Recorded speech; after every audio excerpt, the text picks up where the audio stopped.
শিশু ও ছাত্র জনতার হত্যাকারী শেখ হাসিনার ভিসার মেয়াদ বাড়ানোর ভারত সরকারের সিদ্ধান্তকে বাংলাদেশের মানুষ ইতিবাচক হিসাবে নেয়নি বলে মন্তব্য করেছেন বিএনপির সিনিয়র যুগ্ম মহাসচিব রুহুল কবির রিজভী। দুপুরে রাজধানীর গ্যান্ডারিয়ায় জুলাই আগস্ট অভ্যুত্থানে নিহত 4 জনের পরিবারের সঙ্গে আমরা বিএনপি পরিবার এর পক্ষ থেকে দেখা করেন তিনি। রিজভী বলেন, শেখ হাসিনার ভিসার মেয়াদ বাড়িয়ে ভারত তাদের গণতন্ত্রকে অবমূল্যায়ন করছে। বাংলাদেশের মানুষের ওপর নির্যাতনকারী আওয়ামী লীগ ও তাদের দোসরদের অবশ্যই বিচারের মুখোমুখি হতে হবে।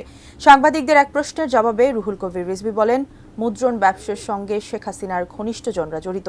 নতুন বছরের বই বিতরণ নিয়ে শিক্ষা উপদেষ্টার মন্তব্য দায় এড়ানো বলেও মন্তব্য করেন তিনি।